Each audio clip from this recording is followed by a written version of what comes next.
বাবা গো বাবা, বাবা গো বাবা, যাদের বাবা মা আছে মাপ চাইতে পারবা, কিন্তু যাদের বাবা মা নাই নবী আমার কয় মুনাজাতের মধ্যে হাত তুইলা রব্বির হামহুমা কামা রব্বায়ানি সগীরা বইলা যদি চোখের মনি কোঠার মধ্যে একটা মাছির মাথা পরিমাণ পানি চাইরা দিয়া কান্না করো, ওই পানিটা মাটিতে পড়ার আগে আমার আল্লাহ তার মা বাবার জীবনের গুনাহ মাফ করে দেয়। বাড়িতে যে মা বাবারে দেখবা না, মা বাবার কথা মনে করে বালিশের মধ্যে মাথাটা লাগাইলে চোখের পানি পড়বে।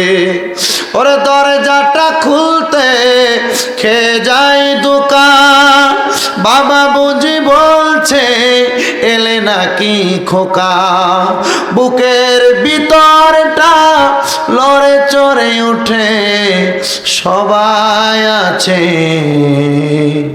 শুধু মানে শুধু বাবা নেই, শুধু মানে শুধু বাবা নেই। হে যুবক, হে মুরব্বী বাবাজিরা, হে পর্দার অন্তরালের মা বোনেরা, আগে বাবার বাড়িতে আসলে বুঝি বাবা মা তোমার চেহারার দিকে তাকায় তাকায় বলতো মুখ শুকিয়ে গেছে, এখন খবর নেওয়ার কেউ নাই। হে যুবক ভাইয়েরা, আগে বাড়িতে রাত্রবেলা আসতে দেরি হইলে বাবা একবার রাস্তায় যাইতো, একবার বাড়িতে আসতো। বাড়িতে আসলে মা কইতো পুত্রা আইয়ে নিয়ে একটু রাস্তাটার দিকে যায় দেখেন না। তোমার মা ভাত খাইতো না, তোমার মা খাবার গুলা টেবিলে নিয়ে রাইখা দিত, তোমার জন্য অপেক্ষা করত। বড় মাছের মাথাটা তুমি পুতের পাতে তুইলা দিত। মা জননীর জিজ্ঞাসা করলে মা আপনি খাইছেননি, মা বলতো পুত তুমি খাইলে আমি মায়ের খাওয়ানো হয়ে যায়। কিন্তু এখন রাত্র গভীর হয়ে গেলেও বাড়িতে আসলে মা মায়ের মতো নাই, মা অন্ধকার কবরে, কিন্তু তোমার স্ত্রী স্ত্রীর মতো ঘুমায়, সন্তান সন্তানের মতো ঘুমায়। তোমার ভাতগুলা টেবিলের উপরে পইরা ঠান্ডা হয়ে পইরা থাকে। সন্তান চিন্তা কইরো না, আল্লাহর দরবারে ওই মা বাবার জন্য দোয়া করো, আল্লাহ যেন আজকের এই মাহফিলের উসিলায় তোমার মা বাবার কবরের আযাব মাফ করে দেয়। আম্মা আব্বা কবরে থাকলে আম্মা আব্বার কবর জান্নাতের বাগান বানিয়ে দেয়। আর যাদের মা বাবা বেঁচে আছে হায়াতের মধ্যে বরকত দান করে, আম্মা আব্বার খেদমত করার তৌফিক দান করে, আম্মা আব্বার সুন্দর করে পরিচর্যা করার তৌফিক দান করে। আল্লাহ যেন রহমাতুল লিল আলামিন নবীর উসিলায় আজকের মাহফিল কবুল মঞ্জুর করে। জবান খুলে জোরে জোরে পড়েন আল্লাহুম্মা আমিন। আসলেন ওই নবী এই দরাতে, আসেন সবাই সালাম দেই তাজিমে ওই নবীকে, ইয়া নবী সালাম আলাইকা, ইয়া রাসূল সালাম আলাইকা, ইয়া হাবিব সালাম আলাইকা। নবীজির বিখ্যাত হাদিস বিশারদ হযরত আবু হুরায়রা রাদিয়াল্লাহু তাআলা আনহুর নাম কিন্তু আবু হুরায়রা না আব্দে শামস। নবীজির দরবারে আসার পরে আস্তিনের ভিতর থেকে বিড়াল বের হওয়ার কারণে নবীজি আবু হুরায়রা কয়ে ডাকছে। নবীর ডাক নামের মুহাব্বতে এই নামটারে তিনি মুহাব্বতের সাথে লাগিয়ে দিছে। ওই আবু হুরায়রা ইসলাম গ্রহণ করছে কেমনে শুনেন। আমার দয়াল নবী রহমাতুল লিল আলামিন নবীর দরবারে সব সময় আসা যাওয়া করত। নবীজির জবান মুবারকের বাণীগুলা যখনই শুনতো তার কাছে ভালো লাগতো। মারহাবা কইলেন না? যে যারে চিনে সে তারে কিনে, কথাটা আমাদের এলাকার প্রচলিত বাক্য। হযরত আবু হুরায়রা কয় আল্লাহর কসম মুহাম্মাদুর রাসূলুল্লাহ সাল্লাল্লাহু আলাইহি ওয়াসাল্লাম নবীজির চেহারা মুবারকের দিকে তাকাইলে, ওনার জবান মুবারকের কথার দিকে তাকাইলে, আমি আবু হুরায়রার বাবা ছিল না, আমি নবীজির দিকে তাকাইলে আমার বাবার কথা মনে থাকতো না, পেটের ক্ষুধার কথা মনে থাকতো না। একদিন আমি আমার নবীকে বললাম, ইয়া রাসূলুল্লাহ নবী গো, আপনি আমার এই মুহূর্তে ইসলামটা গ্রহণ করাইয়া দেন। হযরত আবু হুরায়রা ইসলাম যখন গ্রহণ করছে রে বাবারা, ইসলাম গ্রহণ করার পরে আবু হুরায়রার ইসলাম গ্রহণের খবর তার বাড়ির মধ্যে পৌঁছাইছে। আবু হুরায়রা বলে ইসলাম গ্রহণ করে আমি আমার বাড়ির মধ্যে গেলাম। বাড়ির মধ্যে যাওয়ার পরে গো আমি দেখলাম আমার ঘরের দরজা বন্ধ। আমি আমার ঘরের সামনে যাইয়া নবীর হাদিস মোতাবেক আমার ঘরের দরজার সামনে একবার সালাম দিলাম, আসসালামু আলাইকুম ওয়া রাহমাতুল্লাহ। দুইবার সালাম দিলাম, আসসালামু আলাইকুম ওয়া রাহমাতুল্লাহ। তিনবার সালাম দিলাম, আসসালামু আলাইকুম ওয়া রাহমাতুল্লাহ। কিন্তু আমার মা তো বেদুইন, আমার মা আমার জন্য দরজাটা খুলে না। যখন আমি যাওয়ার পরে আমি লক্ষ্য করে দেখি গো নবীজি আমার মা আমি আবু হুরায়রার জন্য দরজা খোলে না। আর যেই দিন দরজা খোলে আমি আবু হুরায়রার পিঠের মধ্যে শুধু আঘাত করে। আমরা রেডিমেড ইসলাম পাইছি রে মুসলমান, সাজানো বাগানের ইসলাম পাইছি। আর নবীর সাহাবীরা ইসলামের জন্য কত কষ্ট করছে আমরা তার বিন্দু পরিমাণ ছিটে ফোঁটা পরিমাণ করতে পারি নাই। হযরত আবু হুরায়রা প্রত্যেক দিন আঘাত পায়া পায়া নবীর দরবারে চলে আসে। কিন্তু আঘাত পাইতে পাইতে আবু হুরায়রার আঘাতগুলা সহ্য হয়ে গেছে। প্রত্যেক দিন আর আবু হুরায়রা কান্দে না। কিন্তু একদিন হযরতে আবু হুরায়রা আমার নবীজির দরবারের মধ্যে আইসা কেমন জানি ডুকরায়া ডুকরায়া বেশি বেশি কান্দে। ছোট বাচ্চাদেরকে বেশি মারলে দেখবেন হাক্কানি মাইরা কান্না করে। হযরত আবু হুরায়রা ডুকরায়া ডুকরায়া কান্না করে।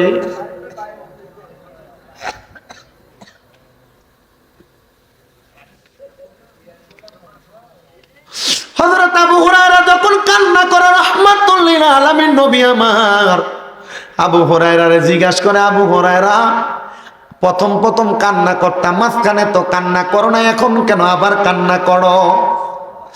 আবু হুরায়রা কই, নবীজি ইয়া রাসূলুল্লাহ, নবী গো নবীজি আমি কান্না করি, আমার মনে বড় কষ্ট নবী, এই জন্য কান্না করি। আবু হুরায়রা আজকে বুঝি তোমার মা তোমারে মারছে। আবু হুরায়রা কই, নবীজি আমি এই জন্য কান্দি না, মা তো প্রত্যেক দিন মারে, আমার এটা মার সহ্য হয়ে গেছে, আঘাতটা সহ্য হয়ে গেছে। হে আবু হুরায়রা কেন কান্না করো রে? আবু হুরায়রা কই, নবী গো আপনি কত মানুষের জন্য আল্লাহর কাছে দোয়া করেন, আল্লাহ আপনি নবীর দোয়া কবুল করেন। নবী গো আপনি একটু আমার মার জন্য দোয়া করেন না, সে আফসোসে আমি আজকে কাঁদতাছি। নবীজি সবার জন্য দোয়া করেন। নবী আমার মা আমার প্রত্যেকদিন মারে, আপনি আমার মার হেদায়েতের লেগে একটু দোয়া করেন না। আচ্ছা আপনার মা আপনার একদিন দুই দিন তিন দিন 5 দিন মারলে আপনি কারোর কাছে বিচার দেন আর না দেন, নিজের বাপের কাছে তো বিচার দিবেন। কথা কয় বাপে তো মার বিচার করতো না, নানির বেজিয়া মামুরার কাছে নানার কাছে তো বিচার দিবেন। যখন অতিষ্ঠ হয়ে যায় অনেক ফলাফল খারাপ হয়ে যায়, মা বাবার শাসন না সহ্য করতে পাইরা খারাপ হয়ে যায়। আবার অনেক ফলাফল মা বাবা ত্যাগ করে দিয়ে দূরে চলে যায়, জানা অধিক শাসনে আবার সমস্যা। কিন্তু আবু হুরায়রা কই, শোনো আমার মারছে ঠিক, আমি আমার মার ভুলছি না, কারণ আমি আবু হুরায়রা ইসলাম গ্রহণ করছি, আমি জান্নাতে যাব, আমার মা যদি জান্নাতে না যায় কেমন দেখা যায়? আবু হুরায়রা ডাক দিয়া কয়, ও আমার নবী গো আমি কষ্টে কান্দি না গো নবী, ও মায়ের নবী গো আমি কান্না করি, আপনি নবী সবার জন্য দোয়া করেন, আমার মার জন্য দোয়া করেন না। আল্লাহর নবীজি সাথে সাথে হাত মোবারকটা তুলছেন, সাথে সকল সাহাবায়ে কেরামও হাত তুললেন। আল্লাহর নবী দোয়া করলেন, আল্লাহুম্মা ইহদি, সুবহানাল্লাহ কোন আল্লাহ আপনি আবু হুরায়রার মাকে হেদায়েত করেন। এতটুক দোয়া করছেন। নবীজি হাত বাড়ায় দোয়া করছেন, সাহাবায়ে কেরামও দোয়া করছেন, একসাথেই করছেন। কিন্তু দেখবেন আমরা কাছে এক হুজুর সম্মিলিতভাবে দোয়া করেন যেত না, কয়নি? কি কথা কয়নি? যারা করে না তারা তার মতো থাকুক, আপনারা করবেন। রাজি আছেন না ইনশাআল্লাহ? কারণ আর দোয়াও মুখুল ইবাদত, দোয়া ইবাদতের মূল। সবাই একসাথে মিলে দোয়া করলে আল্লাহ হয়তো কবুল করে নেবেন। কথা বলে না কেন? হযরত আবু হুরায়রার মার জন্য নবী দোয়া করতে দেরি, আবু হুরায়রা নবীর সামনে বসা ছিলেন, ওইটা একটা দৌড় মারছেন। পিছনে সাহাবায়ে কেরাম হযরত আবু হুরায়রার আটকায়া ডাক দিয়ে আবু হুরায়রা রে, তুমি তো এতক্ষণ আমার নবীরে বললা দোয়া করার জন্য, কিন্তু এখন দোয়া করার পরে ব্যথার জ্বালা সহ্য করতে না পাইরা বুঝি তুমি নবীর দরবার থেকে পালায়া যাও? আবু হুরায়রা কয় না না রে না, আমি ব্যথার জ্বালা সহ্য না করতে পাইরা নবীর দরবার থেকে পালায়া যাইতেছি না, আমি তাড়াতাড়ি বাইরিতে যাইতেছি। আমি এই মুহূর্তে বাড়িতে যা দেখবো আমি আবু হুরায়রা নবীর দরবার থেকে আগে বাড়িতে গেছি না রহমাতুল লিল আলামিন নবীর দোয়া আমি আবু হুরায়রার বাড়িতে আগে গেছে। আবু হুরায়রা অন্যদিন ঘরের দরজার ভিতরে যাইয়া আসসালামু আলাইকুম করে 3 বার সালাম দিয়ে দাঁড়ায় থাকা লাগতো, দরজা খোলে না। ওই দিন যে আবু হুরায়রা আসসালামু আলাইকুম সালাম প্রথম শেষ করার আগে দেখে মা দরজা খুলে রয়েছে। বর্ণনা এভাবে লেখছে যে আবু হুরায়রা যায় দেখছে তার মায়ের ভিজা চুলগুলা বায়া বায়া পানি পড়তেছে। আবু হুরায়রা বলে মা অন্যদিন আপনারা 3 বার সালাম দেওয়া লাগে গো, দরজা খোলেন না, নীরব হওয়ার পরে স্তব্ধ হওয়ার পরে দরজা খোলেন, কিন্তু আজকে দিয়ে আপনি এখন দরজা খুলে ফেললেন একবার সালাম শেষ হওয়ার আগে। আবু হুরায়রার মা ডাক দিয়া কয় আবু হুরায়রা আমি প্রত্যেক দিন তোমারে আঘাত করি, এ আবু হুরায়রা আজকে তোমারে মারার পরে আমি চিন্তা করলাম কিরে তারা এত আঘাত করি এত মারি, কিন্তু আমার আবু হুরায়রা এই আঘাতগুলা সহ্য করে, সে ইসলামে কত মজা পাইছে, ইসলাম ধর্মে কত শান্তি পাইছে। আজকে আবু হুরায়রা আসুক, আমি আবু হুরায়রারে বলবো তুমি ইসলামে যে মজা পাইছো ওই মজা পাওয়ার জন্য আমি মারে কালিমা পড়ে মুসলমান বানিয়ে দাও। আল্লাহর কসম রে ও মুসলমানের দলেরা, আবু হুরায়রার মা ওই দিন ইসলাম ধর্ম গ্রহণ করেছে, কারণ রহমাতুল লিল আলামিন নবী আবু হুরায়রার মায়ের জন্য দোয়া করে দিয়ে গেছে, আপনাদের জন্য দোয়া করছে। আপনারা বুঝেন, বুঝছো না বুঝার ভান করেন। নামাজ পড়লে জান্নাতে যাইবে, নামাজ না পড়লে ফাসিকে রূপান্তরিত হইবে। আপনারা জানেন সাইন্য নামাজ সাইরা দেন। মুসলমান ও নবীর উম্মতের দলেরা, এই আল্লাহর ইবাদত নামাজটা আপনারা বেশি বেশি করে পড়েন, ঈমান আকীদাটাকে শক্ত করার চেষ্টা করেন, আর আম্মা আব্বার খেদমতটা বেশি বেশি করে করবেন। যারা যাদের মা বাবারে আলাদা করে দিয়েছেন, মা বাবাকে জুদা করে দিয়েছেন, আম্মা আব্বার পায়ের মধ্যে আজকে মাহফিল থেকে বাড়িতে যা পইরা যাইবেন, মা বাবার পাগুলার মধ্যে পড়া কইবেন মা গো ও আমার আব্বা দা, আল্লাহর রাস্তায় আপনার কাছে আমি পায়ে ধরে মাপ চাই। আপনি যদি যতক্ষণ মাপ না করবেন ততক্ষণ আপনার কদম আমি ছাড়বো না। সন্তানের দল আজকের মাহফিলটা কবুল হবে কি হবে না এটার গ্যারান্টি আমি দিতে পারবো না, তবে মাহফিলটা কবুল হয়েছে তখন বুঝতে পারবেন যখন আগামীকালকে এই রামপুর এলাকার চা দোকানে বৈশা বৈশা এলাকার মুরব্বীরা বলবে শামীম রেজার ওয়াজ শুই না আমার ভূতে বাড়িতে যে আমার পায়ে ধরে মাপ চাইছে। মা বোনেরা একজন আরেকজনের কাছে বলবে শামীম রেজার ওয়াজ শুই না আমার ভূতে আমার পায়ে ধরে মাপ চাইছে। অনেক যুবকেরা বলবে, মুরব্বীরা বলবে হুজুর আমি তো আমার মা বাবার সাথে অন্যায় করি নাই, মা বাবার একসাথে লইয়া আমি ভাত খাই, আম্মা আব্বার আমি আলাদাও করি নাই। সন্তান শোনো, আম্মা আব্বার পায়ে ধরলে সন্তানের দাম কমে না। এখান থেকে বাড়িতে যাইয়া অন্যায় করো আর না করো, আম্মা আব্বার পাটার মধ্যে ধরে মাপ চাইবা, দেখবারে সন্তান ওই আম্মা আব্বার পায়ে ধরে মাপ চাইলে আমার আল্লাহ তোমার মাফ করে দিবে, কারণ ওই আম্মা আব্বার পায়ের মধ্যে ধরার কারণে আল্লাহ পাক রব্বুল আলামিন খুশি হয়ে যাবে। কিন্তু আপনারা অনেক সন্তান আছেন মাপ চাইবেন দূরের কথা, মা বাবার দিকে তাকায় কথা বলেন না।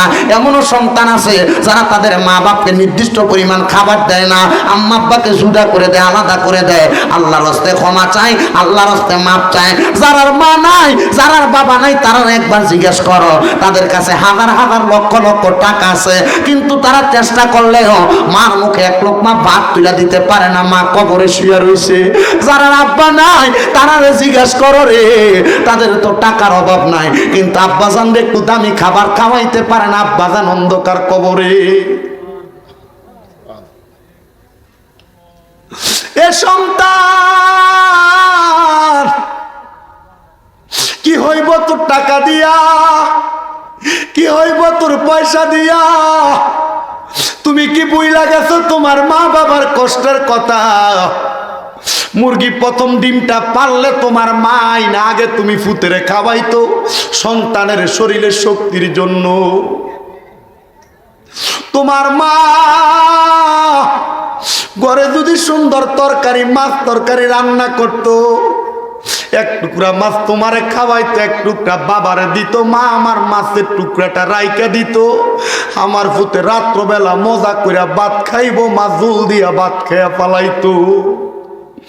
এখন তোমার ঘরে কত মেহমান খাবার খায়, কিন্তু তুমি তোমার মার মুখে এক লোকমা ভাত তুইলা দিতে পারো না। তোমার মা অন্ধকার কবরে। সন্তানের দল স্মরণ করো তোমার মা বাবার ওই কষ্টের সময়ের কথা। তোমার মায়ের কাপড় রাস্তার ভিতরে 10 টাকা বান্ধা ছিল, স্কুলে যাওয়ার সময় মাদ্রাসায় যাওয়ার সময় এটা খুইলা তুমি ফুতের হাতে দিয়া দিত। মার কাপড়টা ছিঁড়া থাকতো, মা জমাইয়া একটা কাপড় কিনা পড়তো না।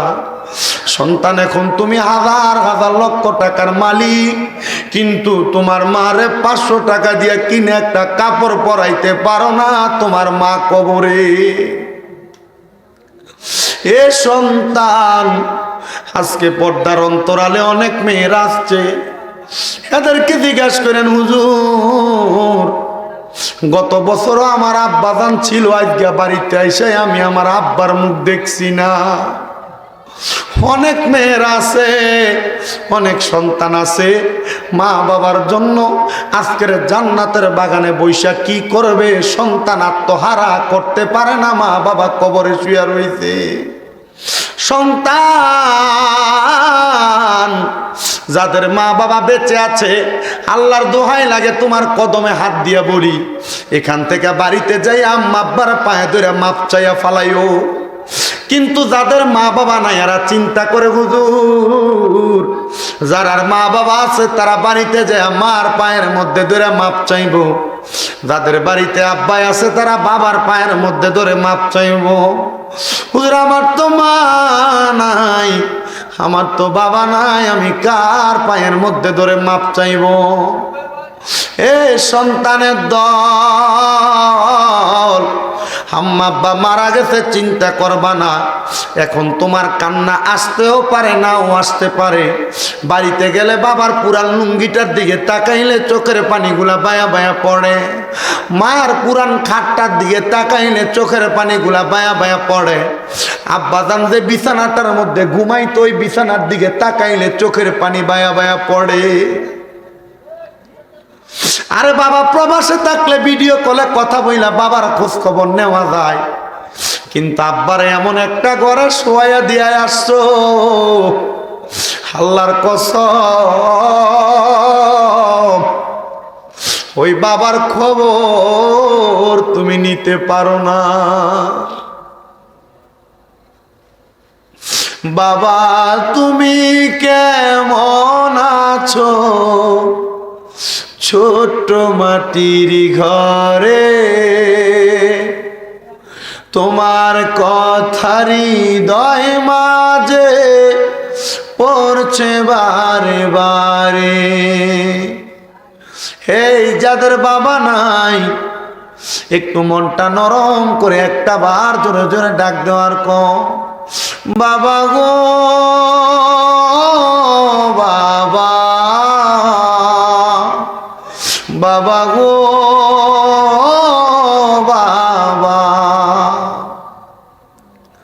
যাদের বাবা মা আছে মাপ চাইতে পারবা, কিন্তু যাদের বাবা মা নাই, নবী আমার কয় মুনাজাতের মধ্যে হাত তুইলা রব্বির হামহুমা কামা রব্বায়ানি সগীরা বইলা যদি চোখের মনি কোঠার মধ্যে একটা মাছির মাথা পরিমাণ পানি চাইরা দিয়া কান্না করো, ওই পানিটা মাটিতে পড়ার আগে আমার আল্লাহ তার মা বাবার জীবনের গুনাহ মাফ করে দেয়। বাড়িতে যায় মা বাবারে দেখবা না, মা বাবার কথা মনে করে বালিশের মধ্যে মাথাটা লাগাইলে চোখের পানি পড়বে। ওরে দরজাটা খুলতে খেয়ে যায় দোকান, বাবা বুঝি বলছে এলে নাকি খোকা, বুকের ভিতরটা লড়ে চড়ে উঠে সবাই আছে শুধু মানে শুধু বাবা নেই, শুধু মানে শুধু বাবা নেই। এ যুবক মুরব্বী বাবাজিরা, হে পর্দার অন্তরালের মা বোনেরা, আগে বাবার বাড়িতে আসলে বুঝি বাবা মা তোমার চেহারার দিকে তাকে তাকে বলতো মুখ শুকিয়ে গেছে, এখন খবর নেওয়ার কেউ নাই। হে যুবক ভাইয়েরা, আগে বাড়িতে রাত্রবেলা আসতে দেরি হইলে বাবা একবার রাস্তায় যাইতো, একবার বাড়িতে আসতো। বাড়িতে আসলে মা কইতো পুত্রা আইয়ে নিয়ে একটু রাস্তাটার দিকে যায় দেখেন না। তোমার মা ভাত খাইতো না, তোমার মা খাবার গুলা টেবিলে নিয়ে রাইখা দিত, তোমার জন্য অপেক্ষা করত। বড় মাছের মাথাটা তুমি পুত্রের পাতে তুইলা দিত। মা জননীর জিজ্ঞাসা করলে মা আপনি খাইছেননি, মা বলতো পুত তুমি খাইলে আমি মায়ের খাওয়ানো হয়ে যায়। কিন্তু এখন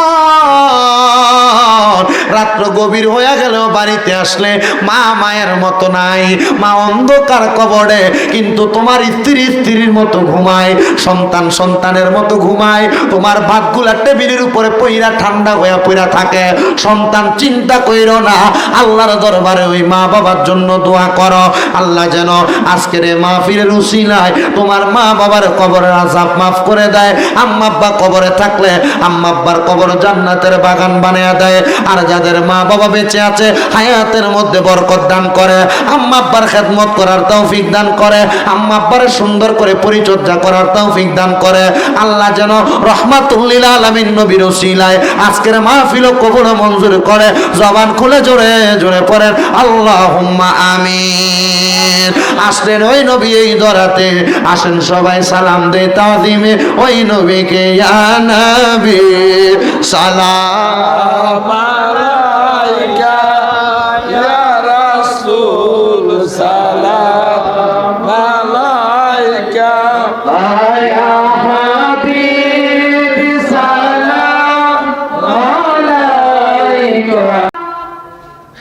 আল্লাহ ছাড়া কাউকে সেজদা করা যাবে না, এটা আপনারা জানেন। যাবে কাউকে সেজদা করা যাবে? আল্লাহ ছাড়া কোনো জায়গায় কোনো কাউকে সেজদা করা যাবে? একমাত্র সেজদা পাওয়ার মালিক একজন, তিনি হইল কে? তিনি হইল আমার আল্লাহ। আর 3 নাম্বার, ওয়াবিল ওয়ালিদাইনি ইহসানা,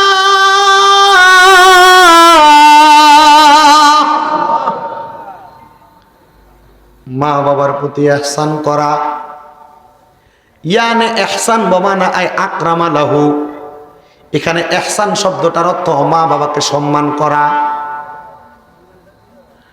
কিন্তু আপনি সন্তান আম্মা আব্বারে সম্মান করবেন দূরের কথা, আপনি সন্তান আম্মা আব্বারে তাজিম করবেন দূরের কথা। আপনার মা বাবা তার জীবনের কষ্টের সময় বিসর্জন করেছে আপনার জন্য। ও আমার রামপুরের বাবারা, আজ আপনি ওই ফুতে আপনার মা বাপরে আলাদা করে দিছেন, ওই ফুত আপনি আপনার মা বাপরে জুদা করে দিছেন, ওই ফুত আপনি আপনার মা বাপরে বাদ দেন না। এমন ভাবে জুদা করে দেয়, মা বাবা এক সপ্তাহে করে ভাত খাইব, আরেক সপ্তাহে করে ভাত খাইব, আরেক সপ্তাহে করে ভাত খাইব। 1 সপ্তাহের বেশি যদি 8 দিনের দিন মা ভাত খাইতে যায়, ইশারা দিয়া কয় আমার ঘরে খানা নাই, হে ঘরে খানা। এই সম্পদ দিয়ে আল্লাহর দরবারে কোনো জবাব দিতে পারবা না। যদি তোমার সম্পদের মাধ্যমে আমার আল্লাহ সন্তুষ্টি না হয়, হুজুর আমার সম্পদ দিয়া কেমনে আল্লাহরে সন্তুষ্ট করব? আরে আল্লাহরে সন্তুষ্ট করার মাধ্যম তোর ঘরের ভিতরে তোর মা বাবা। বুড়া হয়ে গেছে, চামড়া কালা হয়ে গেছে, বাস পড়ে গেছে, ওই মা বাপরে সম্মান করো না। কিন্তু একটা কথা মনে রাখবা, এদেরকে সম্মান না কইরা, তাজিম না কইরা 5 ওয়াক্ত নামাজ পড়তে পারবা, কোনো কিছু আল্লাহর দরবারে কবুল হবে না।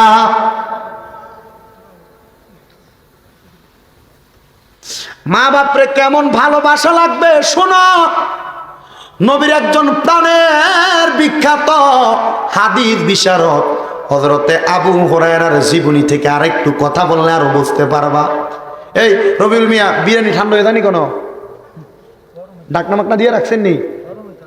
আর একটু কষ্ট করে বইবেন ইনশাল্লাহ। রাজি আছেন না? আপনি কষ্ট নিবেন আছে ইনশাল্লাহ। মাশাআল্লাহ, আমরা প্রধান অতিথি পাইছি, সুন্দর চেহারা, যেমন মোটামুটি শক্ত একবার জাগা মতো এখন আছে, মানে বয়সের ধার ফানতে অনেক গেছে না। একটা কি কথা কই না কি লেগে লোগুটা দেখে বোঝেন না কোন কোম্পানি ক্ষমতা, কি কি কথা কয় না, ঠিক কিনা? আর আমি মাহফিলে অনেক বহুত প্রধান অতিথি বিশেষ অতিথি সভাপতি দেখছি, কিন্তু এমনি পুরা মাহফিল বইয়া বইয়া শুনুন না সভাপতি প্রধান অতিথি আমি দেখছি না। এটা উচিত কথা, সামনে প্রশংসা করা ঠিক না, তবুও করে দিয়ে গেল। আইয়া মাইকটা লইয়া, সম্মানিত এলাকাবাসী, আমি ওমক, আপনারা চিনেন, এলাকার উন্নয়নে আমি অনেক কাজ করেছি, সমাজ সেবায়, আপনারা আমার জন্য দোয়া করবেন, দোয়া চাওয়ার জন্য আসছি। আসসালামু আলাইকুম। আইসা হুজুর একটু কাজ আছে তো আরো, ওইখানে যাব, চলে যায়। কথা কন না কেন? আর বেটা গত বছরও বইয়া ছিল, যদি আজকে বইয়ে থাকতো তাহলে মনে করতাম কোন রকম মনে হয় বইয়ে দিচ্ছে ধান বাঁচানোর লেগে। গত বছরও তো পয়সা ছিল, কথা কই না কেন? আসিল কি না? আপনারা এখন ঠিক কইতেন না তো জানি, আপনি মাঝে মাঝে দাওয়াতটাও দিয়ে খাওয়াইন, তাহলে হ্যাঁ মাঝে মাঝে খাসি বিরিয়ানি খাওয়াবেন, নির্বাচন আগে একটা খাওয়াইলে কেন, অসুবিধা? খিচুড়ি খাওয়া না, না খাসি টাসি খাওয়াইবেন মাঝে মাঝে। কি করেন আপনারা? কি একটা খানার আয়োজনের দরকার আছে কিনা? ইনশাল্লাহ করে হইব কইছে, ইনশাল্লাহ হইব কইছে, ইনশাল্লাহ। আল্লাহ কবুল করুক, আমিন কর। এই এন্দে কাটার কথা কস বাবা, কি তো কথা কইও না, কষ্ট হয়।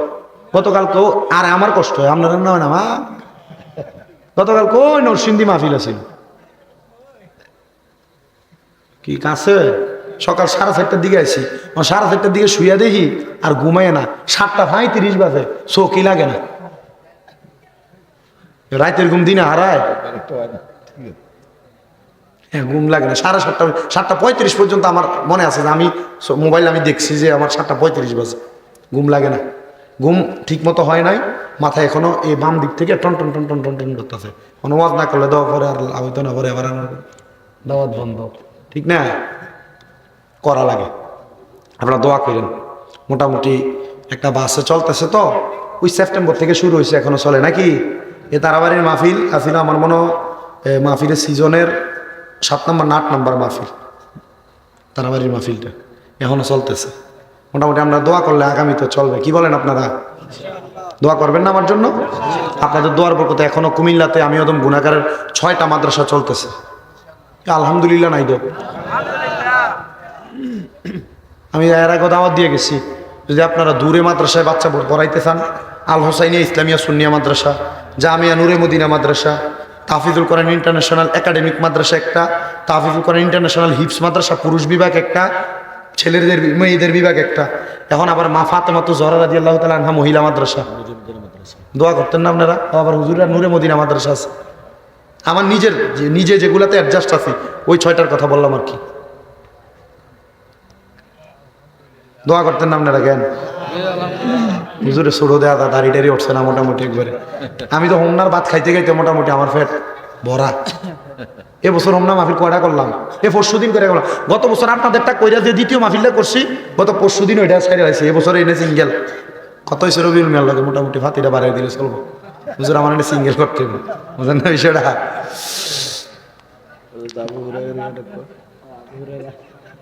মানে আমি কথাটা কাটাই শেষ করতাম, দিতেন না। আচ্ছা কই আবু হুরায়রার কথাটা শেষ করব নাকি?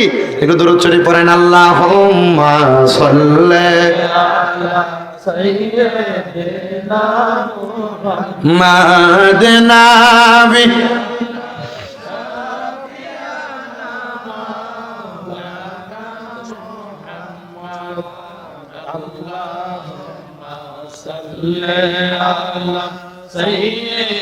ঘরে না রে কিপটা, এই মোবাইল টিভিস না নিদাম দে নাবি পকড়ে দাও